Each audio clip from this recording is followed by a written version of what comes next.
सभी दोस्तों को मेरा राम राम।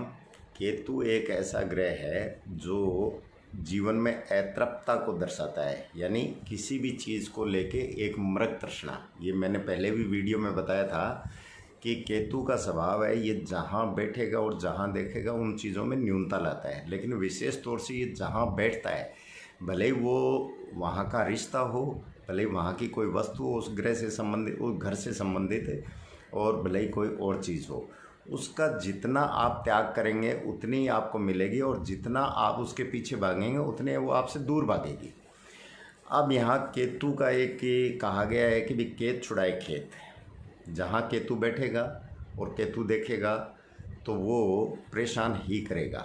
जिस भाव में बैठेगा उस भाव से संबंधित, और जिस भाव को वो देखेगा उसको 3 दृष्टियाँ दी गई हैं, 5वीं, 7वीं और 9वीं।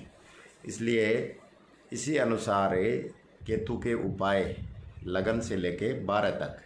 अगर ये लगन में केतु बैठ के आपको परेशान कर रहे हैं तो गुड़ गेहूं का दान है मंदिर में करना, या जो छोटे बालक होते हैं वो केतु के ही रूप होते हैं तो उनको गुड़ और गेहूं उबाल के थोड़ा गुड़ मिला के अगर बच्चों में बांटते रहें तो केतु परेशान नहीं करेगा। दूसरे घर में केतु वालों को चाहिए कि उनको पनीर खाना चाहिए।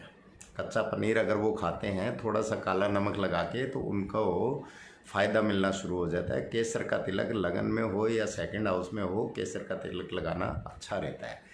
तीसरे घर में केतु वालों को चाहिए कि उनको केले दान करते रहना चाहिए। गुरुवार का गुरुवार अगर वो केले दान करते रहते हैं, क्योंकि केतु के लिए हमें बृहस्पति को तो साथ लेना ही पड़ेगा, तो गुरुवार के दिन अगर केले दान करते रहते हैं तो केतु परेशान नहीं करेगा। चौथे घर के लिए केतु घर के सुखों में कमी करता है, तो यहाँ चने की दाल अगर जल प्रवाह करते रहें तो ज़्यादा अच्छा रहता है। 5वें घर में केतु अगर हो तो यहाँ दूध और चीनी का दान श्रेष्ठ माना गया है। दूध और चीनी का दान अगर करते रहें तो अच्छे फल मिलेंगे। 6ठे घर में केतु हो उनको चाहिए या तो वो सोने का छल्ला, अगर अफोर्ड कर सकते हैं तो सोने का छल्ला बाएं हाथ में, क्योंकि यहाँ बृहस्पति को लगाना ज़रूरी है। बाएं हाथ में सोने का छल्ला। बहुत से लोग ये कहते हैं कि अंगूठी पहन लें क्या, उसमें ये वो कोई स्टोन वगैरह जड़ा हुआ है पहन लें क्या, गोल्ड रिंग पहननी है। क्यों? क्योंकि 6ठा घर जो है वो बुध और केतु दोनों का होता है, तो गोलाई जो है वो बुध की है, और बृहस्पति का सोना जो है वो धारण करने से केतु परेशान नहीं करता। 7वें घर में केतु वालों को चाहिए कि वो 400 ग्राम नींबू या 4 नींबू, या तो 400 ग्राम नींबू एक बार जल प्रवाह करते हैं जिनके जन्म से केतु सप्तम में बैठा है, या फिर 4 नींबू रोज़ 4 दिन लगातार जल प्रवाह कर सकते हैं। और अगर जल की व्यवस्था नहीं हो तो आप उसको चौराहे पे भी रख सकते हैं, आराम मिलेगा।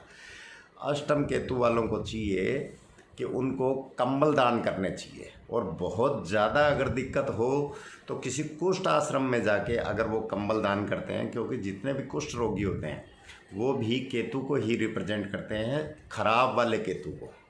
तो वहाँ अगर मल्टी कलर कंबल है, यानी 2 से अधिक कलर कोई भी हो, वो कलर वो कंबल अगर दान करें तो उनको फ़ायदा मिलेगा। 9वें घर के केतु वालों को चाहिए कि उनको कान छिदवा के रखना चाहिए।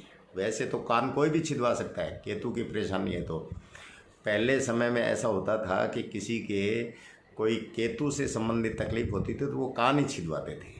तो कान छिदवा के, क्योंकि कान पे अधिकार केतु का है और यहाँ सोना धारण करने से केतु गुरु के कंट्रोल में आ जाता है। 10वें घर में केतु की नाड़ी है, तो यहाँ अगर केतु बैठा है तो यहाँ मंगल दिग्बली कहा गया है, उच्च का माना गया है लाल किताब के अनुसार।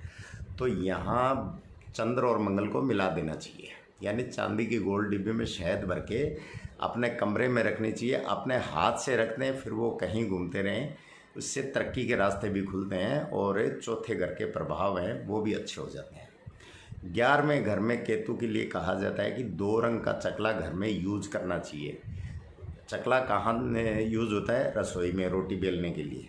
तो रसोई चौथा घर है, तो चौथे से अष्टम बैठा है केतु 11वें में, तो 2 रंग का चकला, यानी केतु का ही 2 रंग होता है। इसको 2 रंग का इसलिए माना गया है कि ये दिन रात बली है। सफ़ेद है वो दिन बली माना गया है, और काला रंग है या दूसरा रंग है वो दिन रात बली माना गया है। तो 2 रंग का चकला यूज़ करें तो उससे फ़ायदा होता है।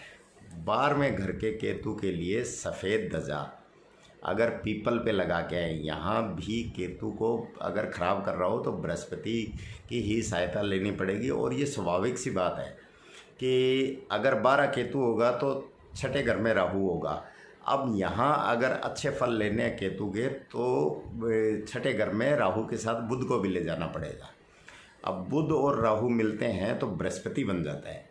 तो यहाँ नीला रंग राहु का और फूल जो होते हैं वो बुध है। तो नीले फूल अगर घास वाली ज़मीन में दबाएं तो वो छठे घर में बुध और राहु का संगम होता है जो बृहस्पति बनता है, और 12वें घर का केतु जो है वो अच्छे फल देता है।